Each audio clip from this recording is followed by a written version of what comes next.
My name is Owen, and I'm 27 years old.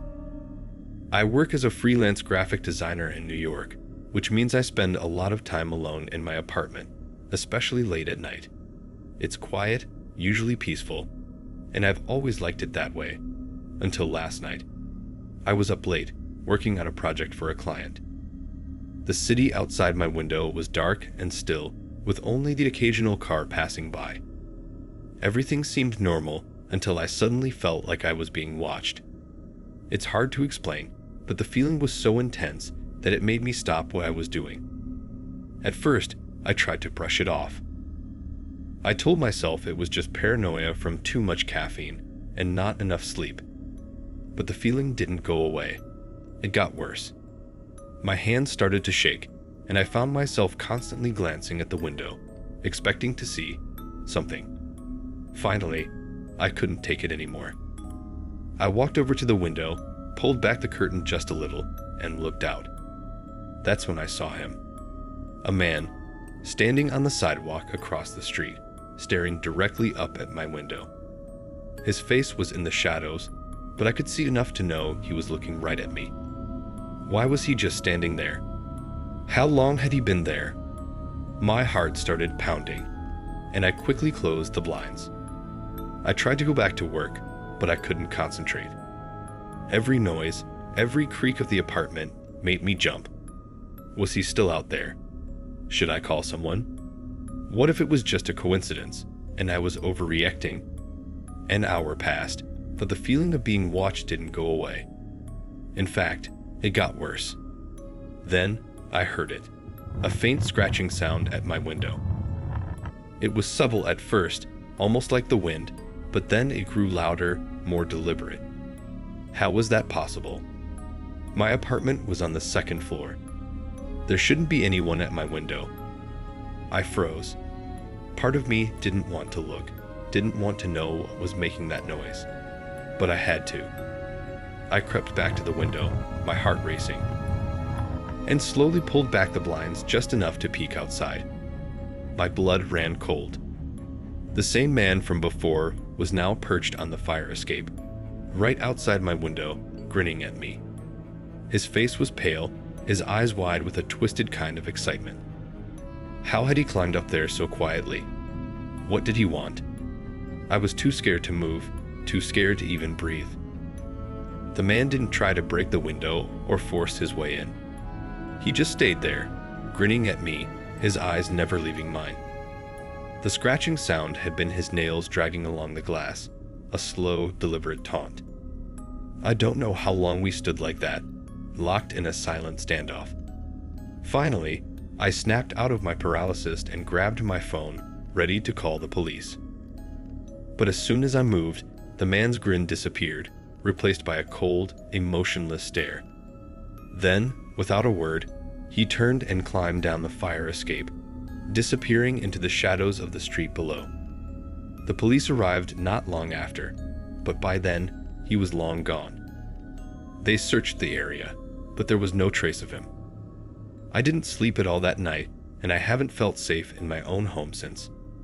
Now, every time I hear a noise, every time I see a shadow outside my window, I wonder if he's come back. I keep the blinds closed now, but that only makes me more paranoid. What if he's out there, watching, waiting for the right moment to return?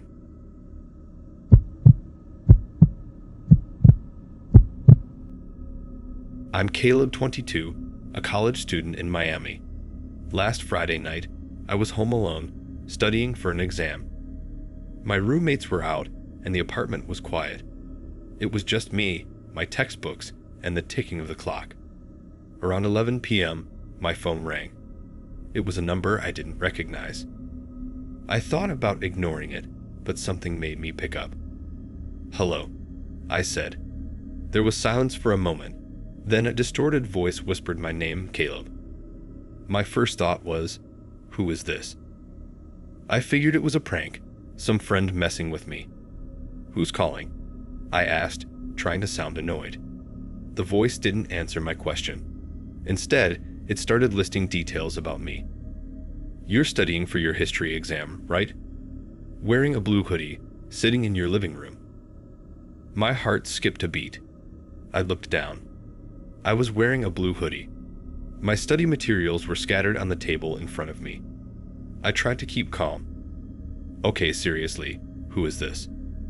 I demanded, standing up and peering out the window. Nothing seemed out of the ordinary. The voice chuckled softly. "Does it matter? I just wanted to check in, see how you're doing." It was creepy. They knew too much. I hung up, thinking it was probably some weird joke or maybe a wrong number. But the unease settled in. A few minutes later, the phone rang again. It was the same number. I hesitated, then answered. "Why are you doing this?" I asked, my voice shaking a little. The voice replied, "Just wanted to talk. You seemed lonely." This time, there was a hint of menace. "Are you scared, Caleb?" I was, but I didn't want to admit it. "No, just annoyed," I lied. I glanced at the clock, hoping my roommates would come back soon. "What do you want from me?" I asked, trying to keep the tremor out of my voice. The voice was silent for a moment, then it said, "I'm right outside." My blood ran cold. I quickly checked the locks on the front door and all the windows, making sure everything was secure. My mind raced. Who could it be? A stalker? Someone playing a sick joke? I grabbed a kitchen knife, just in case. "If you're trying to scare me, it's not working," I bluffed. "I'm calling the police." There was no response, just the faint sound of breathing on the other end. I hung up and dialed 911, explaining the situation to the operator. They said they'd send a patrol car over. As I waited, there was a knock on the door. My heart pounded in my chest. I held the knife tightly, my hand shaking. "Who's there?" I called out, trying to sound brave. No answer, just another knock, louder this time. I debated whether to open the door or wait for the police. But then, through the peephole, I saw something that made my blood run cold.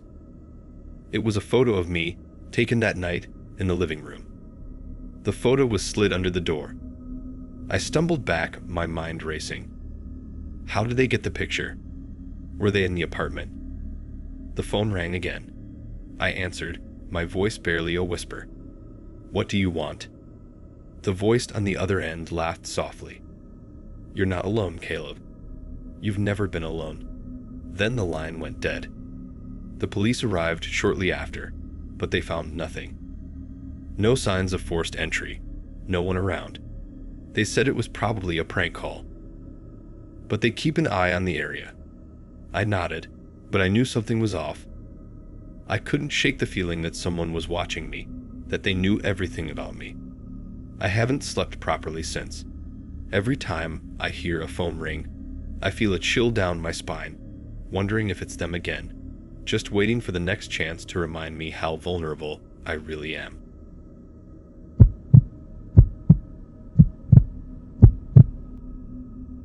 My name is Iden, a 31-year-old IT professional living in Seattle. I usually spend my evenings playing video games, but last night was different. It was around 2 a.m. when I first heard the knocking.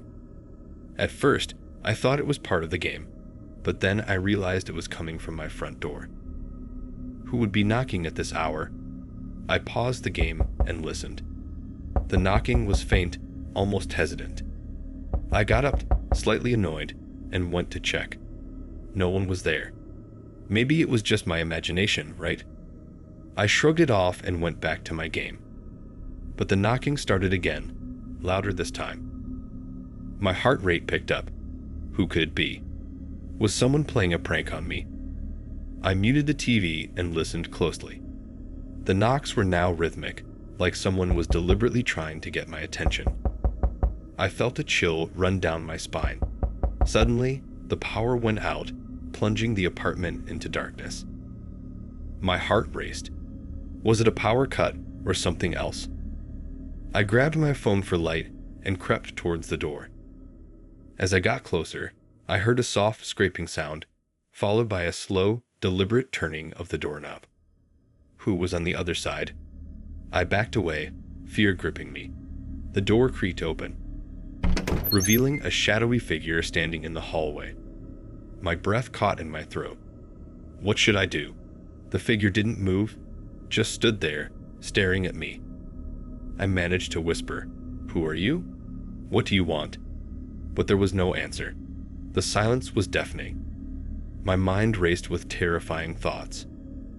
Could this be real? My phone's battery was dying, and the darkness seemed to close in around me. Then, without warning, the figure stepped inside. My instincts screamed to run, but my body was frozen in place. As the figure moved closer, I could finally see their face. It was someone I recognized, my neighbor who had died months ago. The realization hit me like a cold wave. What was happening? My vision blurred and the room spun around me. Before everything went black, I heard a chilling whisper. "You're not alone."